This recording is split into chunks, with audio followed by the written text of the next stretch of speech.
Welcome to Inside Economics. I'm Mark Zandi, the chief economist of Moody's Analytics, and I'm joined by two of my colleagues. Of course, my co-host, Chris Dreides. Hey, Chris. Hey, Mark. How you been? I'm good. The week went by pretty uneventfully, so all good. You? Yeah, same here. Okay. Very good. And we've got Dante D'Antonio. Of course, Dante is a regular on Jobs Friday. This is Friday, August the 4th. And we got the employment report for July. It's good to have you, Dante. Thanks, Mark. Happy Friday. Yeah, you're still at the beach, I see. Yep, getting ready to head home after 2 weeks of relaxation. Oh, I'm sorry to hear that. Yeah. Yeah. And where do you go when you go to the beach?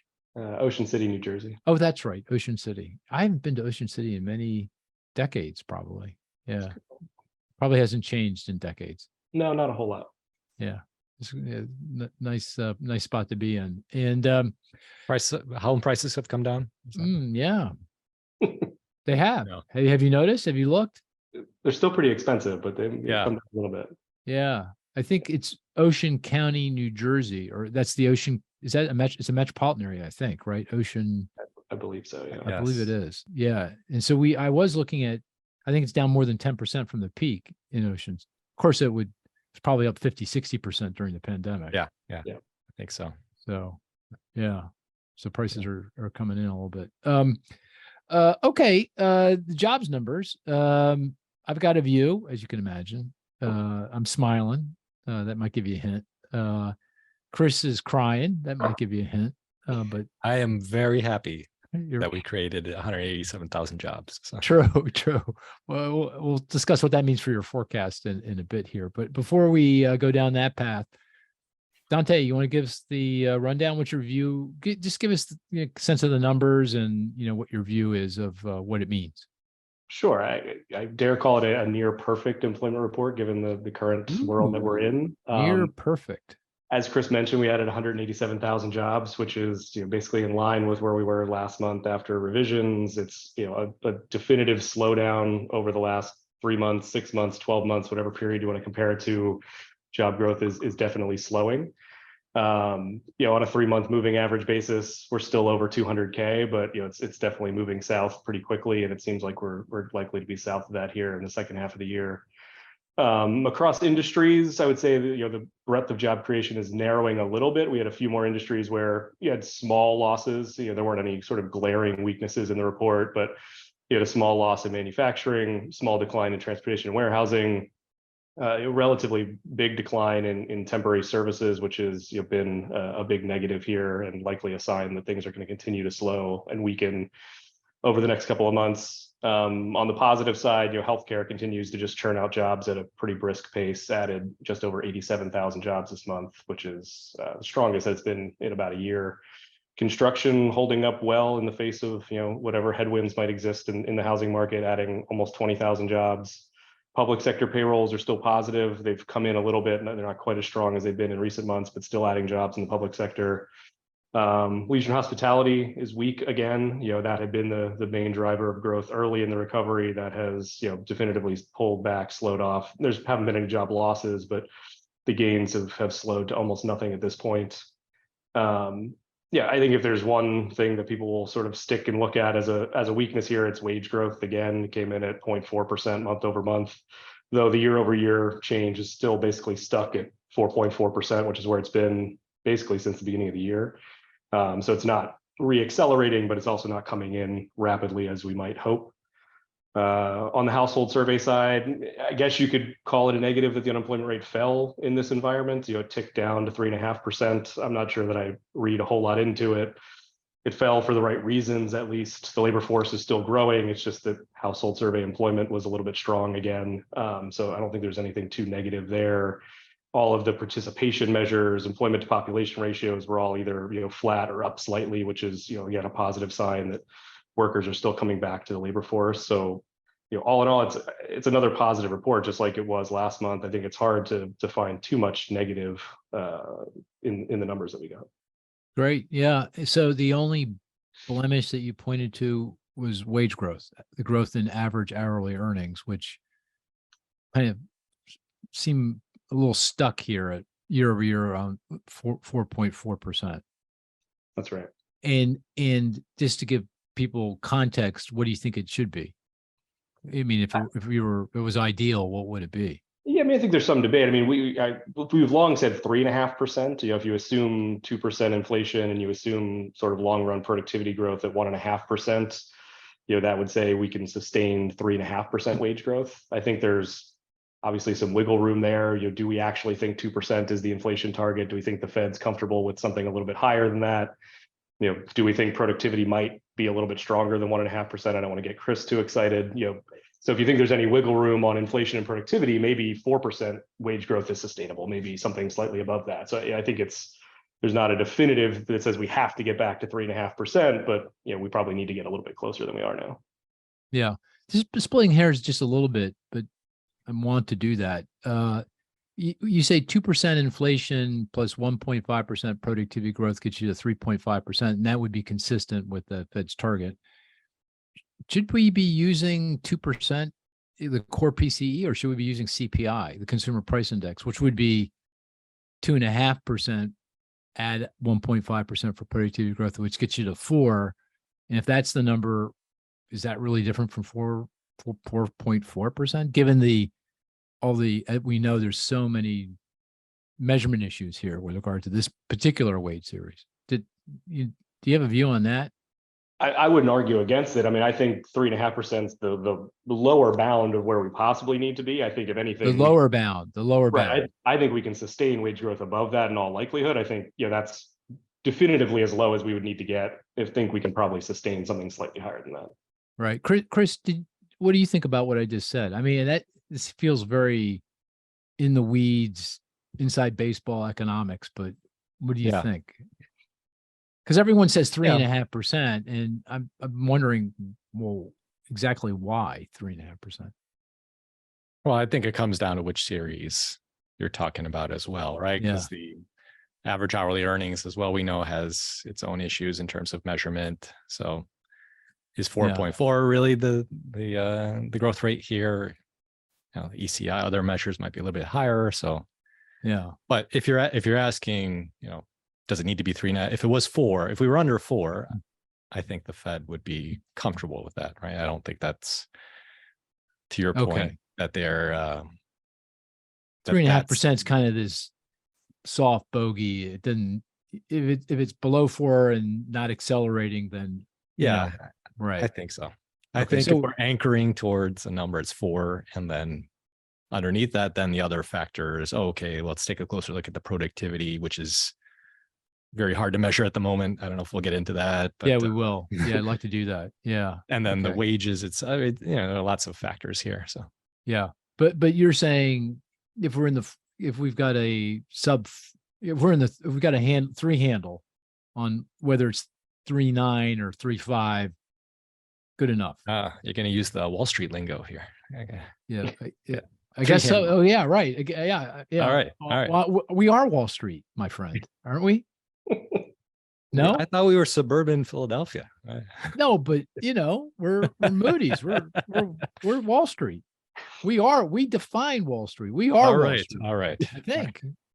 Sort of. I guess we're Wall Street adjacent, at least. Yeah. Okay. Wall Street adjacent. I like that. So Dante, going back to you. So bottom line, you felt pretty good about this report. I feel good about it. Yeah. Because I think I discount the sort of negative of wage growth probably more than others do. So I don't really see anything wrong. The unemployment rate, we expect it to move up a little bit here. I'm not worried that it tick down instead of up, just because the labor force is still growing. And I think that's the most important thing. We've got a labor force that's growing. We've got job growth that's slowing. That should eventually get us to, an unemployment rate that's ticking a little bit higher and taking a little bit of the pressure off the labor market. But it feels like we're in a pretty good spot all around. Yeah. Okay. Cris, I meant to ask just factually, because I don't think I looked. Government employment, because that's been increasing strongly here recently. Did that continue in July? It was up 15,000. The average in the second quarter was 40,000. So it's still up, but definitely slower than it was. Right. Okay. In July. And I think that goes to the fact that state, local, federal government couldn't compete with the private sector back a year ago when wage growth was as strong as it was. But now that it's moderating, government's back in the game and they're starting to hire. Yeah. Yeah. Okay. I would agree. Okay, Chris, what's your take on the report? Yeah, good report. All right, certainly Near perfect report? indicating I have moderation. a sense that might be in the title of this podcast, near perfect. Was it near perfect? Near perfect. There are some Yeah. nits you could, Yeah, and nit. and a bit of it is Ooh. in the eye Near of the, perfect nits could also be in the title somehow. Well, let's keep that in mind. Write that oh wow, down, Franco. we're already in the Yeah. titling session here.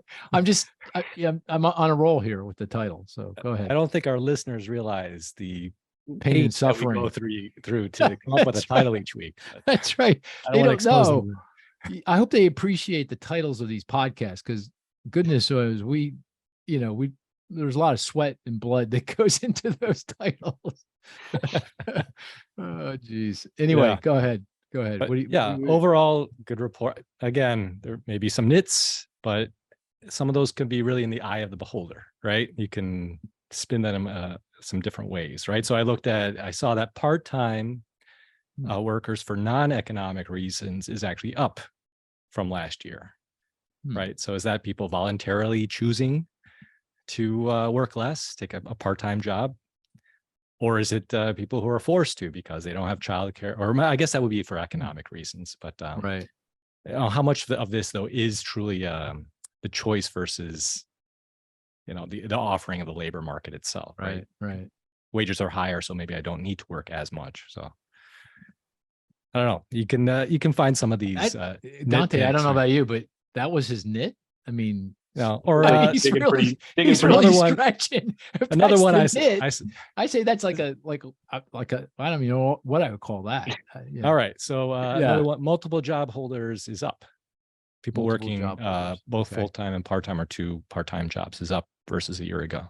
How do you interpret that? Is that economic significantly? stress? I didn't see that. Is that it's up 500,000? Oh, it is. Okay. And it's not 1 month jump. It's a trend. It seems to be a trend. Yeah. Okay. Dual job holders. No, it's still not a large share of the total labor market though. So yeah. you can't really say, oh, this is right. But does that point to some underlying stress maybe in certain households? Maybe. Right. So something to watch, not something that is maybe macroeconomic in nature. But again, you can find little pockets here where, depending on what your view is, could color your outlook. Maybe you could say, well, because the labor market's so strong, there's all these opportunities. People are taking advantage and working 2 jobs because their wages are way up. So making hay while the sun is shining. So how do you square the circle here? Any other nits? Those are 2 nits. You go into some of the demographics, sure, but you can find. You mean like the unemployment rate for different minority groups? Different minority groups or different age or education group, but yeah, you have to be really careful there because there's a lot of noise, month-to-month volatility. So I didn't spot anything that really shouted out, "Hey, this is a real issue here." Yeah, broadly speaking, is it consistent with the economy kind of threading the needle here, slowing sufficiently that it'll allow wage and price pressures to abate, get back to the Fed's target, but at the same time avoiding a recession? Do you feel like it is consistent with that kind of outlook? I think it's on that glide path. The question is, again, we go back to wages. Is that's stubborn, right? If it had been coming in a little bit more, then maybe we'd be a little more convinced, perhaps, that was indeed the path. But if we stick here, then the Fed may have to come in more aggressively, and that certainly could slow things down in a more aggressive or a more severe way. Let me ask you another question. So the unemployment rate, 3.5%, has been more or less 3.5% now for almost a year and a half, I think. I think maybe not quite, but pretty darn close. Pretty amazing stability, and low and stable. 3.6, 3.5. Did we ever get to 3.4? I'm not sure, but we did 1 month. Okay. So if people look at that, they might think, oh, that's a problem. That indicates that the labor market's too tight. We're beyond full employment. So 2 questions. Do you think that 3.5% rate is consistent with full employment or being beyond full employment? And are there other indicators that we should be looking at to gauge whether the labor market is easing up or not? Maybe the unemployment rate, obviously isn't the only thing we should be looking at. What else should we be looking at? And what are they saying about the kind of the tightness of the labor market? That's to you, Chris. Oh, to me. Oh, Yeah. So Sorry. Yeah, no problem. No problem. I No, can, we can No. send it to Dante. Well, you can send it to Dante after, but Okay, go ahead. Fair enough. he can correct Yeah, my errors. yeah. So I would say the mere fact that we continue to pull people into the labor market, continue to create all these jobs, to me suggests that we if we are at full employment, we're not certainly well beyond full employment, right? Because we keep bringing people back in or taking them off the sidelines. Is it 3.5 versus 3.8? I don't know. Maybe you could argue, what the specific number is in there, but I don't think that we are well beyond, which would be the cause for concern from an inflationary standpoint. And I think that's reflected even in those wage statistics. Yeah, they're not falling as quickly as we'd like, but they're not accelerating either. So 3.5% is kind of sort of consistent with full employment. We don't need, doesn't feel like we need 4% unemployment or 4.5% unemployment, which, by the way, if you look at the Federal Reserve's forecast they produce every quarter, their long run unemployment rate projection is, I think it's over 4, it's like 4.1, 4.2, I think. So they're saying effectively that's the full employment unemployment rate. That's the rate that would be consistent with stable wage and price growth, at target. But it feels like you're saying, well, maybe not. 3.5% feels like it could be the number. It feels a little bit low to me, but that may be just anchoring bias, right? Right. Right. Yeah. But again, I don't see it that it seems as though below 4 is sustainable. Right? Is sustainable, right? Okay, Dante, what do you think? Yeah, I agree. I mean, I don't think there's any evidence that we're well beyond full employment at 3.5%. I mean, like Chris said, wage growth isn't accelerating. If anything, it's still slowing, maybe not quite as quickly as we'd like. But if you look at something like the employment cost index, it is coming in a little bit, even though average hourly earnings have been sort of stuck for the last 6 or 7 months. There is evidence that other wage measures are slowing a bit, which seems counterintuitive if we're beyond full employment. We are still drawing in 150, 200, 250,000 workers into the labor force every month. It seems like, with regularity. By the way, I looked at it, and I'm not taking anyone's statistics, but over the past year, I think the labor force has grown over 3 million. So divide by 12, that's a lot of people entering into the labor force. It's hard to argue you're at full employment if pulling in that kind of labor force, right? Yeah, I think you could argue that we could see wage growth moderate faster if unemployment crept up closer to 4, but I don't think we necessarily need to see that happen in order to get back to a steady state here where we're long run path. What other measures are you looking at to gauge how tight the labor market is, whether we're at or beyond full employment? I mean, the unemployment rate is the kind of the top line headline kind of statistic, but what others do you look at? That to me? Yeah. Oh, sorry, Dante. Yeah. I mean, I'm looking at you, Dante. You didn't know that? I didn't know. I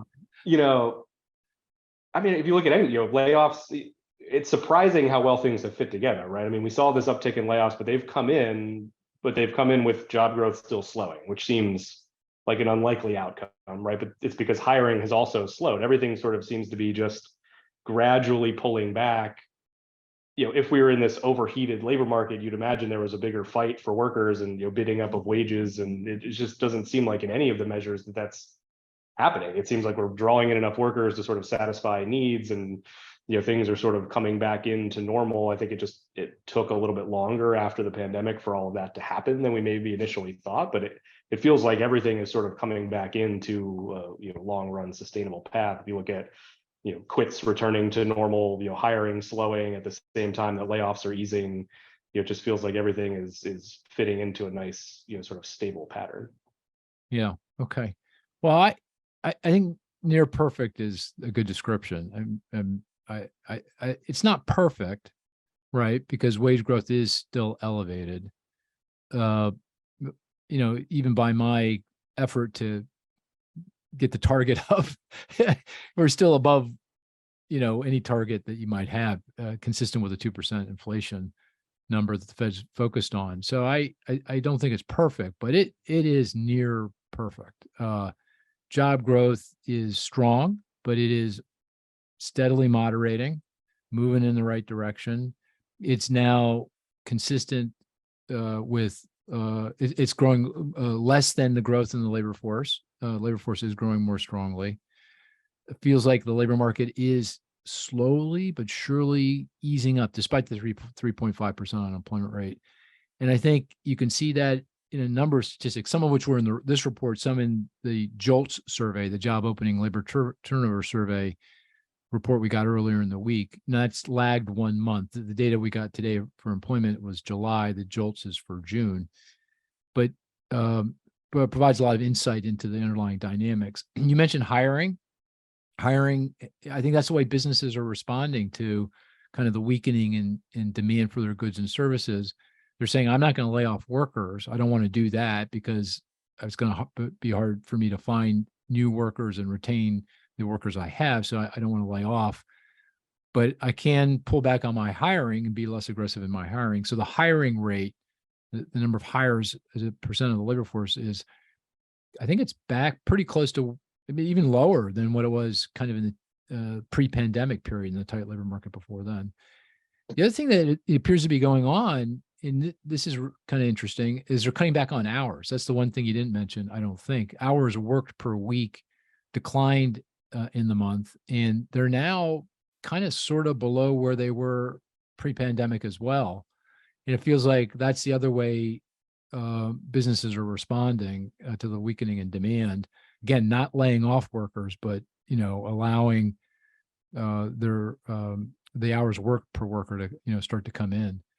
The other thing is another good indicator of an easing in the labor market is quits. The number of people quitting this goes to the JOLTS, the job opening labor turnover survey. Quits have come back down, and I think the quit rate, again, quits as a percent of the labor force, that's back consistent with where it was, pre-pandemic. Still maybe a little bit elevated, but only a little bit. And that's really key to wage growth, right? Because it's when people switch jobs that they tend to get these bigger pay increases. So it also that also adds to weaker productivity growth, because as people quit and move around, ultimately I think it raises productivity, but at least initially, because people are transitioning to new jobs and trying to figuring it out and getting up the learning curve, that's going to reduce productivity growth and keep upward pressure on inflation. But the lower quit rate is I think very positive.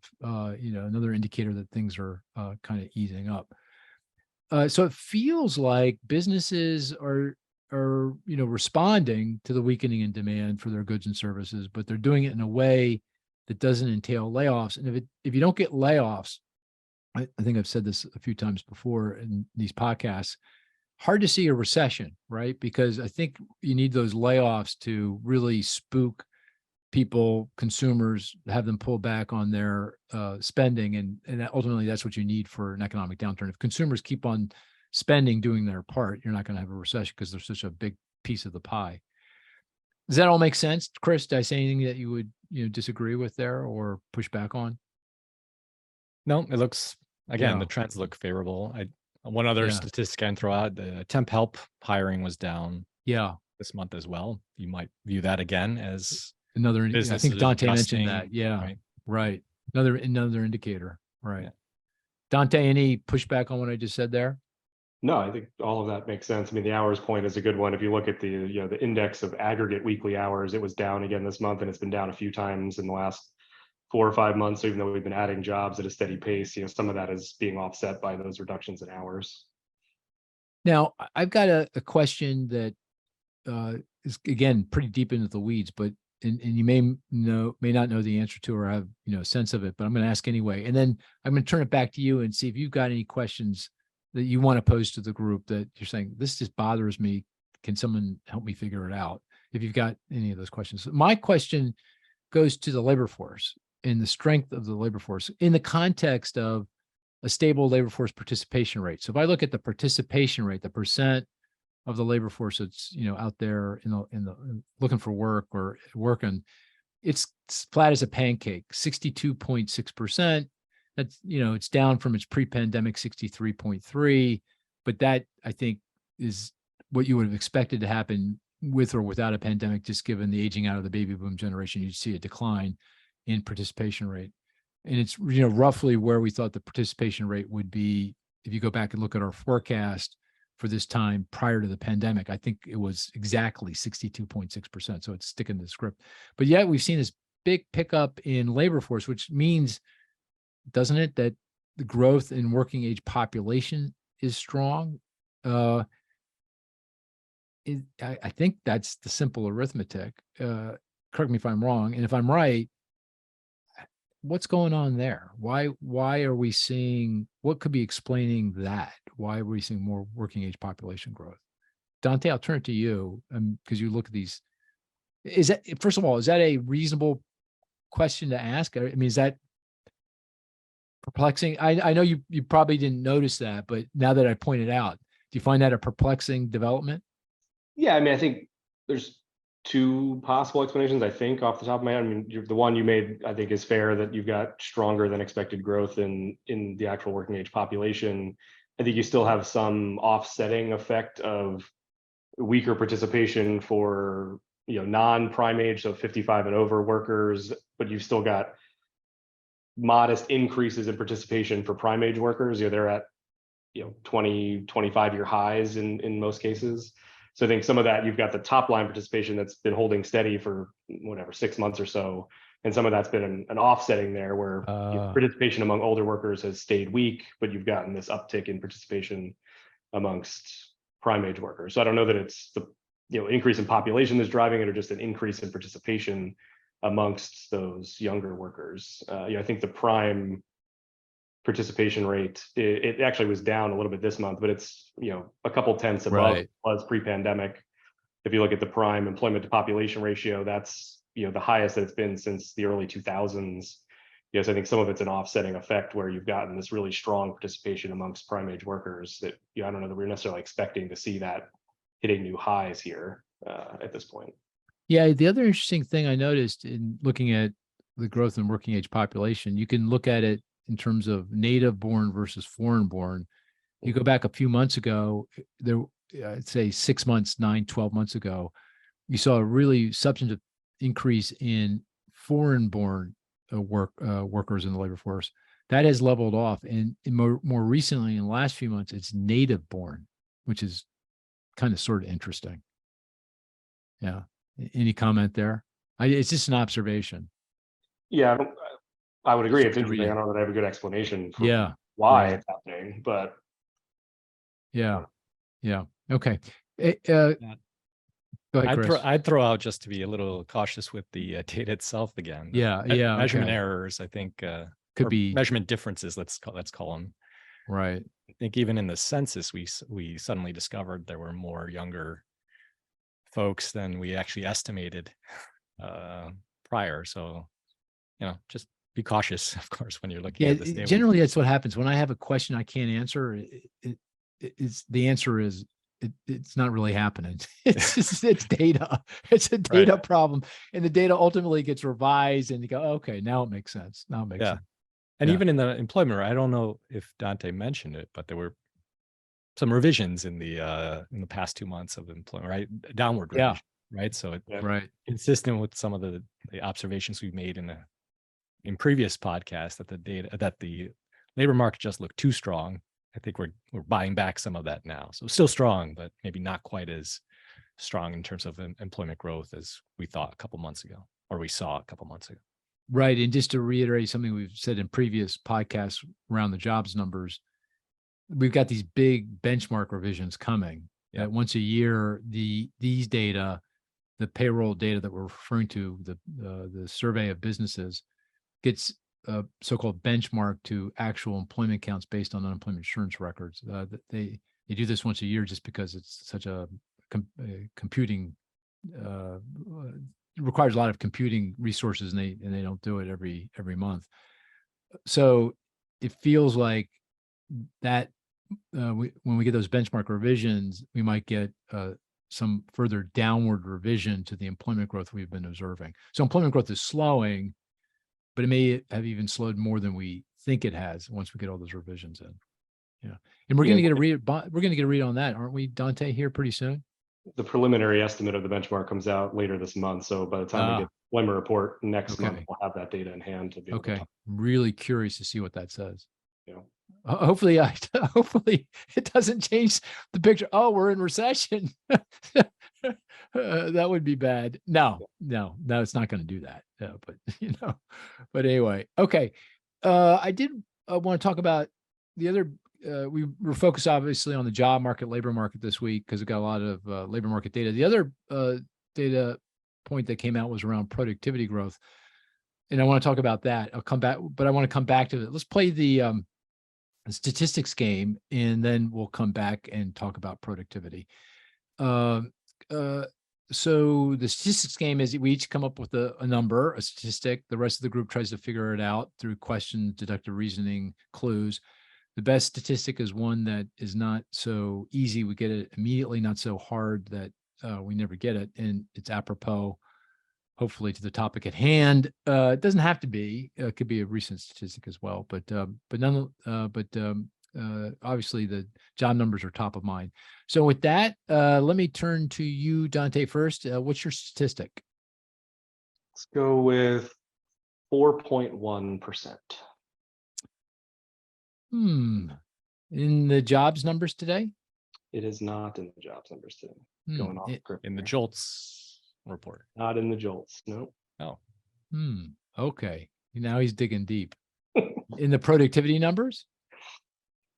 It's not in the productivity numbers. No. Is it a labor market statistic?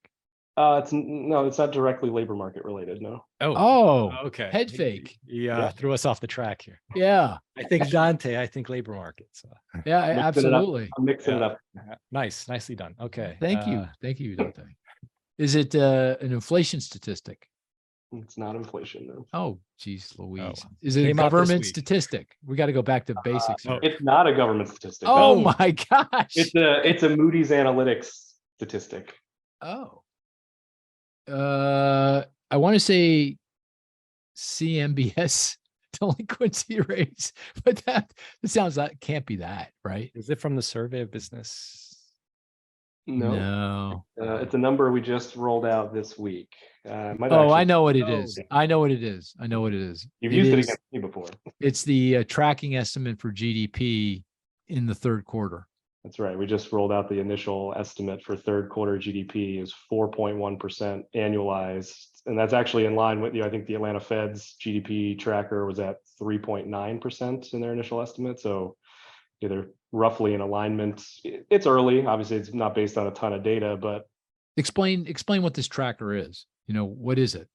So, right, we take incoming hard data that would eventually flow into the estimate of third quarter GDP, and we use that to do a real-time estimate or projection of what we think third quarter GDP would be. So as we move through the third quarter, we get more and more data, we update that tracking estimate. So, the initial estimates don't tend to be super accurate because we're not basing it on a lot of information. They tend to get more accurate over time as more of that source information comes in. But again, it's a real-time, tracking estimate of what we expect output to be in the current quarter. I thought it was interesting. Obviously, we had a couple of high-profile, pullbacks on recession calls, and it feels like if you're getting anywhere close to 4% annualized growth, I think the talk of recession anytime this year or probably even early next year is unwarranted at this point, it feels like. So I think we'll probably see more people going back on those recession calls here in the near future. Although if we get 4.1%, then, can't the hammer's sustain coming that. out. Yeah. But if you get 4.1% with inflation still coming in and the job market still slowing, does that cause the same reaction, I guess is my thought. Although productivity then is taking off. And right. That could mean the productivity is providing a bigger lift than it has recently.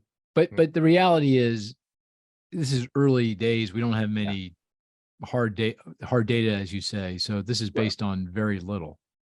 Yeah, I'm Yeah. not expecting 4% growth in the third quarter, but I think Yeah. it certainly is a positive sign that, growth is going to maybe pick up a little bit from where it was in the first half of the year. Yeah, in the third quarter. Uh, can I ask right now? So vehicle sales we got vehicle sales for July. We got the ISM surveys for July, and the supply management numbers. What else is it? I guess it also depends on the kind of the jumping off point from Q2, for a lot of this data. Is that basically the data that you have now for that tracking estimate? Right. The initial estimate comes after we get vehicle sales. That's the first big data point that we get Okay. loaded in. And then, the jumping off from the previous quarter obviously matters, and Right. the trend estimates are for the other factors. Right. But vehicle sales is the key to when that starts for the next quarter. But your point is a good one. I mean, you had a lot of forecasters, not us. I just point out, not us, but other forecasters really saying, about this point in time, we'd see some real weakening in the economy. Maybe not a recession in Q3, maybe not negative numbers, but certainly not strong numbers. We'd be starting to see some real weakening here, and we're not seeing it at all. Just, if anything, just still early days, but if anything, just the opposite. Right. Strengthening. Yeah. Okay. There was one forecasting outfit out there that said 100%. Probably remember that? I do. I don't want to embarrass them. We by won't saying, call them out. No, Yeah. but Yeah. just to say, all right. Yeah. Of course. Now, the script, I always hesitate to. No, please don't go there. That was I told you so. I didn't. No, I that wasn't. was you who said I told you so. No, I was not saying I told you so, but I that hate was a pretty doing that bold. because that was a pretty bold. 100%. Well, they're trying to make us. They're obviously make a statement. Yeah, but anyway, I did notice Bank of America. Yeah, who I respect a lot. They had a recession call for a long time, and they decided to roll that back. Anyway, okay, that was a good one. That was a really good one. A little difficult because our minds were somewhere else, but nonetheless. Yeah. Chris, what's your statistic? 23,697. Is it? That's too easy. It's too easy? Yeah, it's job cut announcements from the Challenger report. Yes. Oh my God. There aren't that many data that are that specific, down to the individual number there. Boy, that's embarrassing, actually. Chris, are you embarrassed by how embarrassed that was so easy? No. Yeah. No, it's I knew it was easy, but relevant, right? Actually, I wouldn't have gotten it. My mind immediately went to construction employment or something, which was, I think it was up 19,000 or something, right? Well, yeah. What was manufacturing? Was manufacturing up or down? Down 2,000, yeah. 2,000, which is pretty amazing that given all this, it's only down 2,000. But okay. So, Chris, you picked very low level of layoffs. It's actually down 8.2% from a year ago. That's the first year-over-year decline this year. So it just, again, points to the fact that job cut announcements are very low. Businesses seem to be focusing more on maybe pulling back some of their job openings rather than actual layoffs at this point. Yeah. I mean, it's just incredible. I mean, just how low those layoffs are. We saw a pickup earlier in the year because of the tech. I think we mentioned that, but since really the last couple 3 months, it's really come off again. Really, that's right. Really it got up as I think it was over 100,000 back in January or February of this year. So yeah, when like there the was Amazons some, and there was some real fear there. Yeah, right. Which justified some of those recession calls, perhaps. Right. But, you've heard my explanation for the low layoffs, kind of the labor hoarding argument. Businesses just don't want to lay off because they know their number one problem through, looking through whatever it is that we're experiencing now is going to be finding and retaining workers. Do you buy into that? I think you asked this last week. Did I? Okay. As well, but yeah, I kind of buy into I think I did. It was a couple of weeks ago. I asked you when it was mano a mano. I buy somewhat into it, but it can't be the only factor. There must be demand for goods and services. So they're willing to accept lower productivity, perhaps, but they can't have a big part of their labor force just doing nothing, right? It's just right. Yeah. So they'll hoard to some extent, but there are some limits there. But that's I see the hiring is still being organic. They're seeing the demand for goods and services. They're still fulfilling. Okay. And to your earlier point, I think you've seen some of the adjustment on the hours front, right? I mean, Yeah. You're still hiring, but you've seen average hours come down. Chris's point about part-time for non-economic, you've seen maybe some adjustment there, where firms are saying, okay, we're not going to lay workers off, but hours are being cut back a little bit. People are being forced part-time, maybe a little bit more than they were. So, I think to your point about labor hoarding, they're trying to find ways to keep workers on the payroll by, putting them to work a little bit less, maybe. Yeah. Okay. Good one. Okay. So my statistic is 1.5%. 1.5%. In today's jobs report? Nope. It's labor market related. From the JOLTS? Nope. Came out this week? Yep. Government Indeed. statistic? Government statistic. BLS. Bureau of Labor Statistics. I'm just saying. Is it productivity related? Yes, it is. Productivity related. Is that the decrease in hours worked in the productivity? I don't know that. No, I don't know that number. So that wasn't the number I had in mind, but it sounds like a big decline. Is that the average output per hour over the last 12 months? Is that you're so close. You've got the spirit of it. Yeah. It's the average annual growth in non-farm business productivity since just before the pandemic hit. So that's, now. Well, that's what I meant. Now, I know that's what I know. Yes, as I said, you got the spirit of it. You got the spirit of it. And that's almost exactly equal to the productivity growth in the prior 3+ years. So if I, look at since the pandemic hit in 2020 Q1 till now, and calculate productivity growth, and then compare that to the same kind of 3-year plus period prior to that, that was also 1.5% productivity growth. So despite it all, despite all the ups, downs, all arounds, the economy is still generating productivity gains that are 1.5%, which is, back consistent to what we were saying earlier about underlying productivity growth and the kind of wage growth you need to be consistent with the 2% target. You have to assume a 1.5% productivity growth numbers. I found that quite interesting. Very, very encouraging, particularly in the context of all those quits. Remember I mentioned all those quits? I think at least initially that's going to depress productivity growth, but it feels like, we might be getting to the other side of the learning curve, and people are going to start kicking into gear. And because they are, because of all the quitting, people shuffling around, getting jobs that were more, they're more happy with, they're more consistent with their skills and their preferences. It could be, we could see some pretty significant, productivity gains here because, we got some more happy workers, than we have had historically because of those quits. That's interesting. But there was a Wall Street Journal article that came out this week, making the rounds and indicating that, newly hired workers, new labor market entrants, were showing lower productivity, right? The businesses were really struggling to train folks.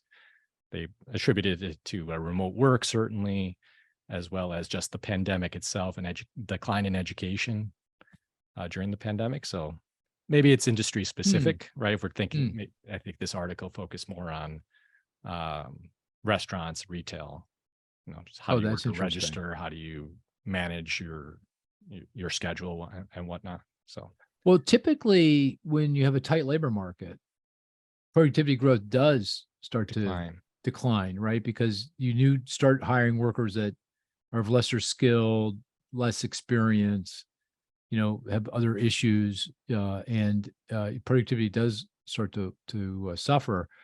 But it doesn't feel like that's the case here. I mean, it feels like we're holding our own, at least if you buy into the data. We saw a big increase in the first quarter because it's jumping up and down on all around quarter to quarter. But if you abstract from that, it feels like, we're still hanging tough, which I find encouraging. And you're still bullish, still optimistic for the future. Productivity gains are gonna. Yeah, in our baseline forecast, the most likely forecast in the middle of the distribution, which no recession, and we've never, just to repeat, no recession, we've never had a recession. we're assuming 1.5% productivity growth going forward, which is kind of pedestrian in the grand scheme of things. Meaning, if you look at productivity growth between the World War II and the financial crisis, it was almost 2% on the nose. Between the financial crisis and the pandemic, that whole entire period, it was 1%.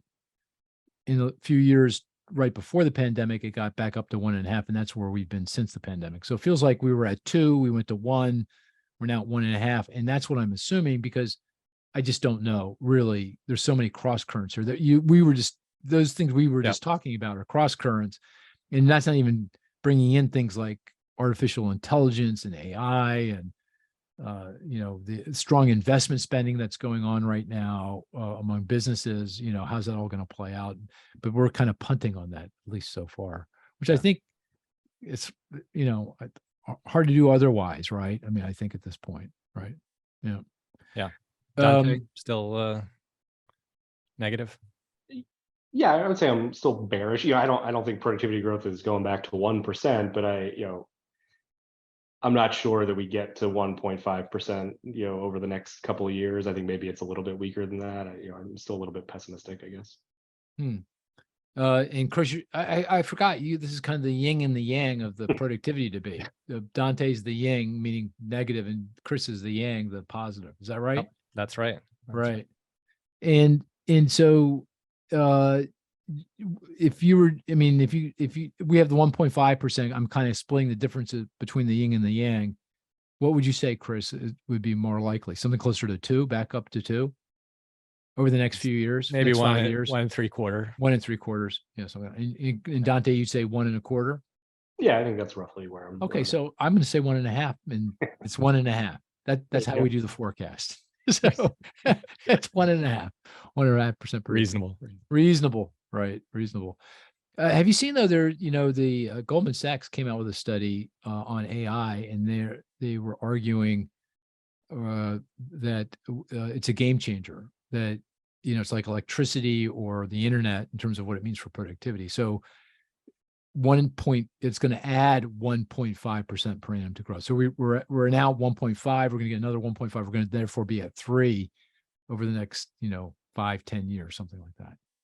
Was that the study that's $7 trillion to GDP or something? Global GDP. Yeah, right. So hard to you put that in information forecast, to make that case, though. I don't know. I don't think so, but we'll see. AI specifically, so not. When we're talking productivity growth, it could come from anywhere. A lot of different sources, right? Right. But they're saying AI. Generative AI. Yeah. Okay. Exactly. Yeah. Interesting. Yeah. Okay. I think this is going to be a shorter podcast, which isn't hard to do because our recent ones have been very long. But let's end like we have been, because I just want to get Chris's probability of recession over the next 12 months. I'm just waiting. I'm waiting, Dante, because he's stuck at 50% probability over the next 12 months. Chris, any change there? I'm not a hedgehog. So what are you then? Geez, it feels like a hedgehog. Fox. New data? No, that's fox. I'm revising it down to 45. Oh, look at that. Oh my gosh, that is a watershed moment. Yeah. Right. Okay. And I might even go lower, but last week's podcast with the government shutdown discussion spooked me. So yeah, it made me a little nervous too. Yeah. So a 45% probability, a National Bureau of Economic Research defined recession will start between now and this time next year. 45%. 12 months. Yeah. Wow. Okay. Because you were 50 last week and your peak was 65. Yeah. 65%. Right. Okay. Anything?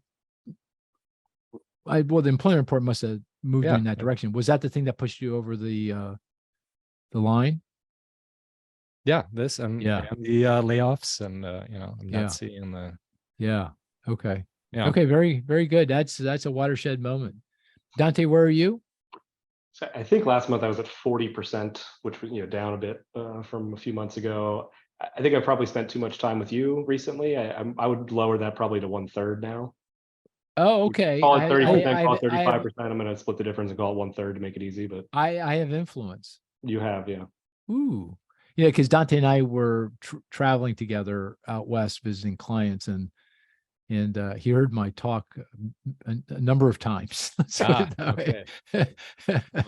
Brainwashing. Yeah, right. Well, okay, 1/3 probability of recession over the next 12. I'm with you. I'd say 1/3 probability of recession over the next 12 months. Still elevated. I mean, we're not, until inflation is back to target, hard to get, overly excited. And economy is going to be vulnerable here. It is going to be soft, and anything that goes off the rails, even a little bit, is going to be a problem. And that looming potential for a looming government shutdown does make me nervous. So, what was the price of gas at Wawa this morning? I didn't go into you didn't go. Yeah, I was thinking about driving the car to get some Wawa coffee, but I couldn't. Because the employment report was coming out, and I was busy getting, and I had a lot of other stuff going on, writing a piece for CNN, that kind of stuff. But I didn't look. Do you know, Dante? Oh, you're at the shore. Yeah, I think it was I don't even know what it was down here. 360. Yeah. You bring that up for good reason, because oil prices are going back up. Yesterday I saw 396. So. Ooh, yeah. Really? In Westchester. Yeah. In Westchester. Wow. Okay. Yeah, that does worry me as well. Right. Yeah. That's another good reason to be a little nervous here. I do think if we stay below $4 a gallon, we're okay. If we go over 4, then I get a little nervous. If we get 4.50 plus, I think. Yeah. Plus food prices, I think. Yeah, that's the other vulnerable. thing. So electricity prices are coming in, so that should help offset some of the other. But still, I agree with you. Yeah. Okay. Yeah, but that sentiment is really tied to gas prices for sure. Yeah, absolutely. Okay. Anything else, guys? You want to bring up before we call this a podcast? Now, are we going to get Marissa back next week, Chris? She's been AWOL quite a bit here. Next week she should be back. So okay, she should be back. Okay, all right, Dante. Thanks so much. And with that, dear listener, we're going to call this a podcast. Take care now. Bye-bye.